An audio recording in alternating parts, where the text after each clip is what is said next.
அன்பார்ந்த 12th மாணவர்களே, Tamil Nadu state board சமச்சீர் கல்வி 12th chemistry important questions part 1 இந்த தொகுப்பில் காணப்படுவீர்கள்.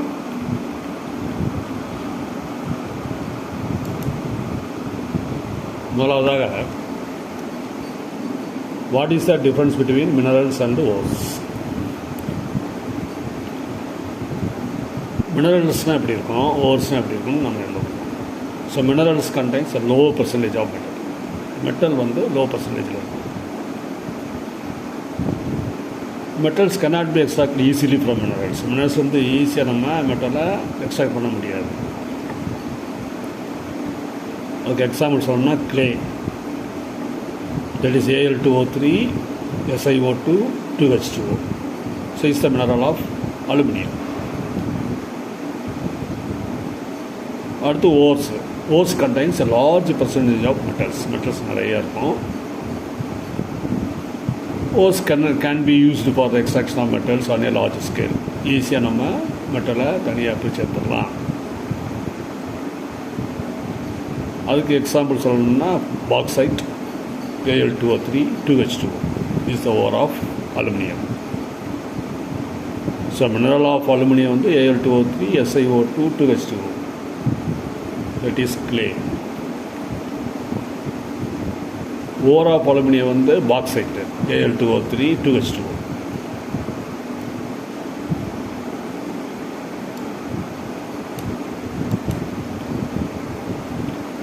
அடுத்த question, what are the various steps involved in the extraction of pure metal from their ores?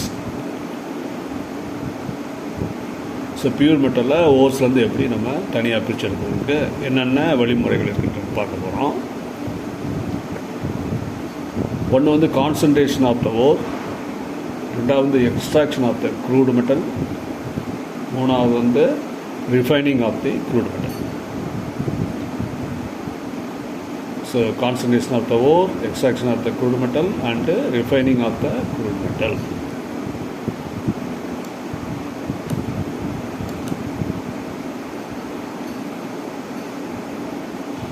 Another question, which type of ores can be concentrated by froth flotation method? Give 2 examples for such ores. First one, the sulfide ores can be concentrated by the froth flotation method. Example கேட்டிருக்காங்க, copper pyrites, zinc blende, zinc sulphide, galena, lead sulphide.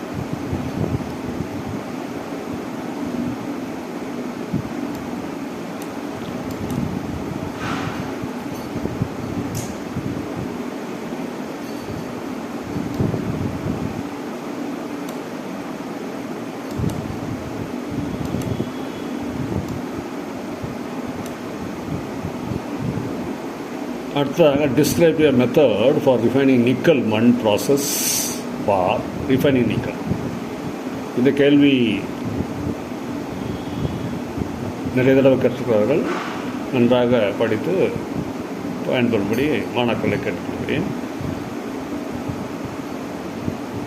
Well, impure nickel is heated in a steam of carbon monoxide at around 350 K. 350 Kல impure nickel வந்து நம்ம heat பண்ணணும், steam heat பண்ணணும். So nickel react with the carbon monoxide to form a highly volatile nickel tetracarbonyl மாறிடும். நம்ம ஈக்குவேஷனில் பார்க்கலாம். The solid impurities are left behind.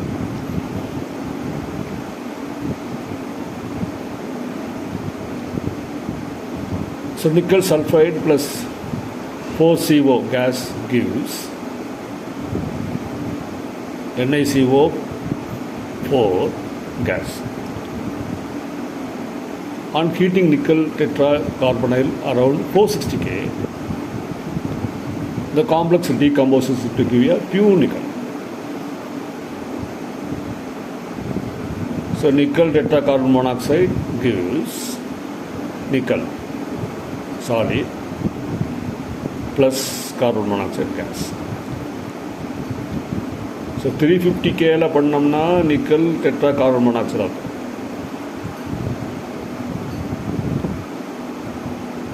460 பண்ணோம்னா அது டெட்ரா கார்பனைல் வந்து காம்ப்ளெக்ஸ் டீகாம்போஸ் ஆகி நிக்கலும் கார்பன் மோனாக்சைடு கிடைக்கும்.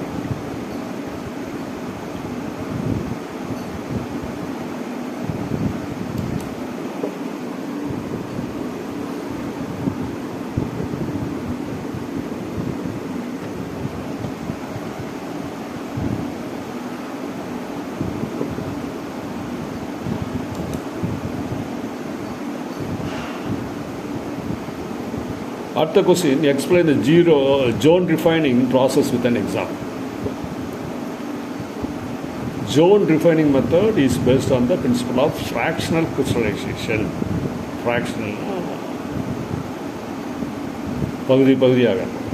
When an impure metal is melted and allowed to solidify, impure metal solidify, the impurities will prefer to be in the molten region. நல்லா heat பண்ணோம்னா molten ரீஜனில் போயிடும். That is impurities are more soluble in melt then in the solid state metal. அடுத்ததாக இந்த this process the impure metal is taken the form of rod மாதிரி ஒரு impure metal எடுத்தோம்னா one end is rod is heated using a induction heater which result in the melting of the metal on the portion of the rod. எந்த portion நம்ம heat பண்ணுறோமோ அது நல்லா heat ஆகிடும்.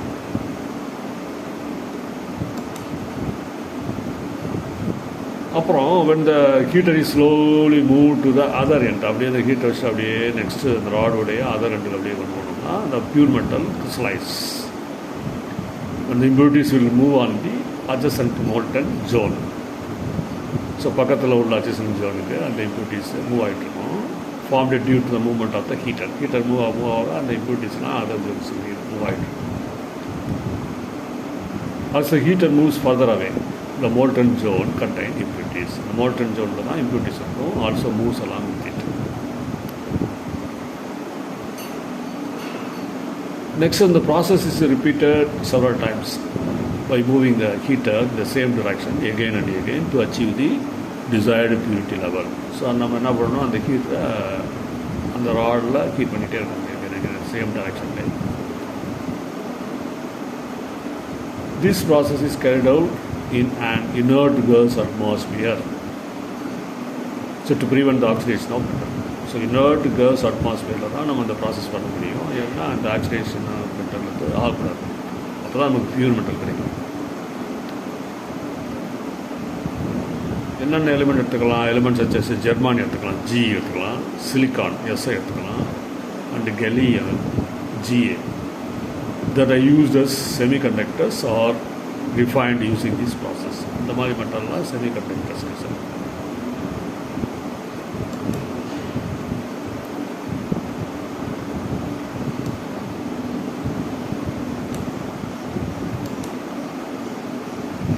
Next question, give the uses of zinc. Zinc என்னென்ன use பண்ணலாம்னு பார்க்க போகிறோம். Metallic zinc is use in the galvanization to protection iron and steel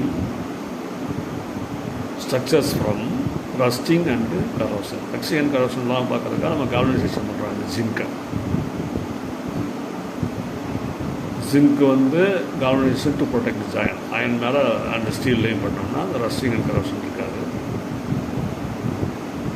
Zinc is used to produce die casting in the automobile, vertical and hardware industries. Zinc oxide is used in the manufacture of paint, rubber, cosmetics, pharmaceuticals, plastics like inks, batteries, textiles and electrical equipment. அதெல்லாம் வந்து zinc oxide use பண்ணுறோம். Zinc sulphide எங்கே use பண்ணுறோம்? Making luminous paints, fluorescent lights and X-ray screens, அதிலெல்லாம் zinc sulphide use பண்ணுறோம்.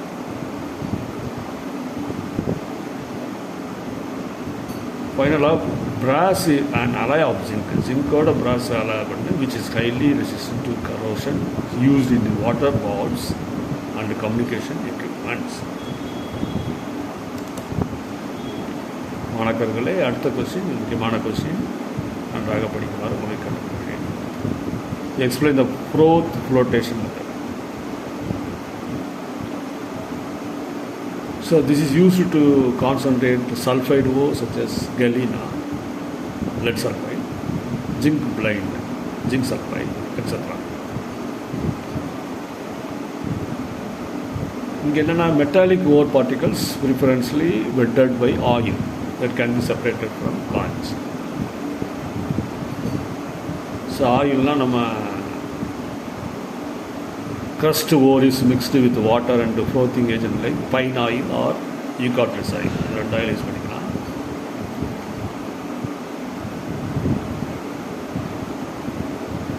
Crust ore mixed with water.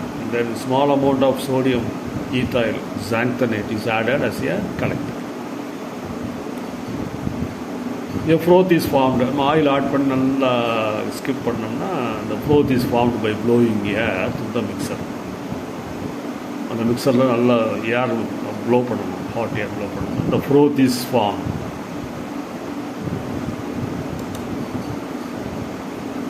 The collector molecules attach to the ore particles and make them water repellent.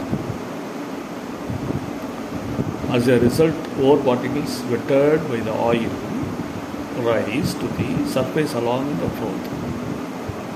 So metal particles, ore particles wetted surface la irukum froth la. The froth is skimmed off and dried to recover the concentrated ore. அப்போ அந்த froth எல்லாம் அப்படியே skim பண்ணி எடுத்துட்டு அதை அப்படியே try பண்ணோம்னா நமக்கு கான்சன்ட்ரேட்டட் ஓர் கிடைக்கும். இப்போ காஞ்சி பார்ட்டிகல்ஸ் எங்கே இருக்கும்? காஞ்சி particles frequently wetted by the water settled at the bottom.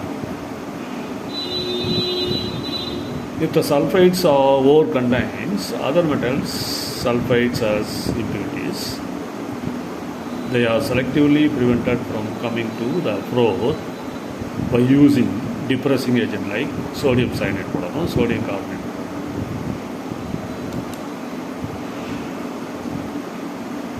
Next question, write the uses of boron.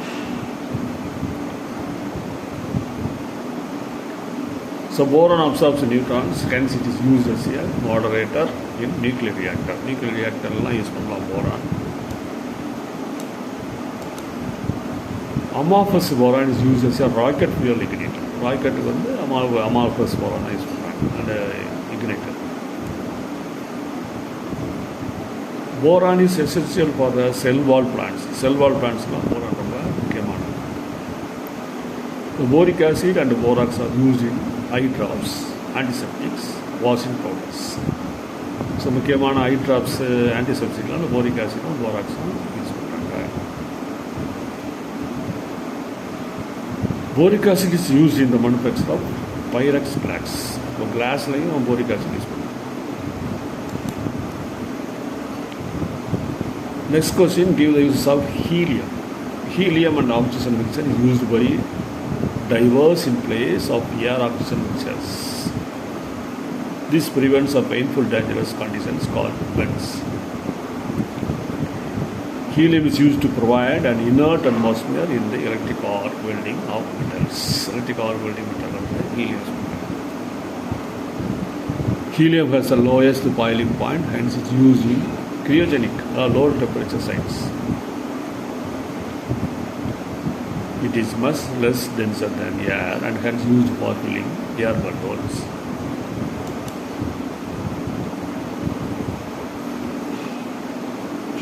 Next question, how will you prepare chlorine in the laboratory?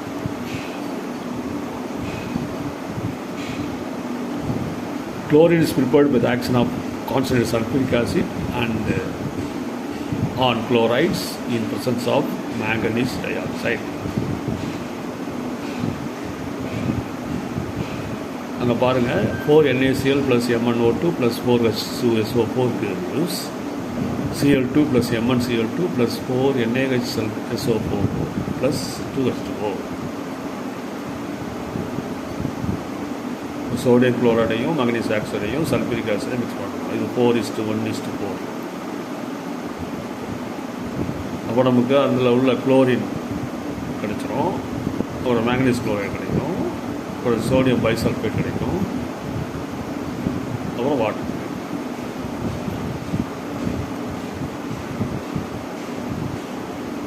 ரெண்டாவது மெத்தட் வந்து it can be prepared by oxidising hydrochloric acid using various oxidising agent such as manganese dioxide, lead oxide, potassium permanganate or dichrome. So இந்த ரியாக்ஷன்ஸ்லாம் படிச்சிங்கன்னா உங்களுக்கு ஈஸியாக இருக்கும். PbO2 plus 4HCl gives Bb chloride plus 2 water, 2 parts of water plus chloride. MnO2 போட்டிங்கன்னா 4HCl போட்டோம்னா MnCl2 plus 2HCl plus Cl2. BbO2 போட்டால் BbCl2, MnO2 போட்டால் MnCl2, Cl2 தனியாக. KMnO4 plus HCl அது போட்டோம்னா 2KMnO4 plus 16HCl போட்டோம்னா 2KCl plus 2MnCl plus 8H2O plus 5Cl2. HCl தனியாக, KCl தனியாக, மேங்கனீஸ் குளோரைடு தனியாக, குளோரின் தனியாக.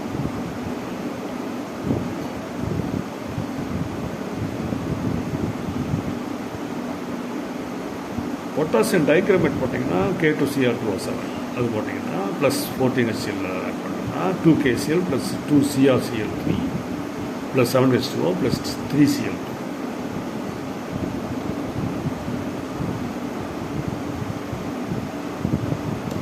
அடுத்ததாக ப்ளீச்சிங் பவுடரில் எப்படி ட்ரீட் பண்ணோம்னா மினரல் ஆசிட்ஸ் போட்டோம்னா குளோரைடில் போயிட்டாரு. அப்படின்னா கால்சியம் ஆக்சி குளோரைடு ப்ளஸ் 2HCl போட்டோம்னா calcium chloride water plus Cl2 வரும். அதில் சல்ஃபூரிக் ஆசிட் போட்டிங்கன்னா calcium sulphate plus H2O plus Cl2. Next question, 5 compounds of xenon and mention the types of hybridization and structure of the compounds.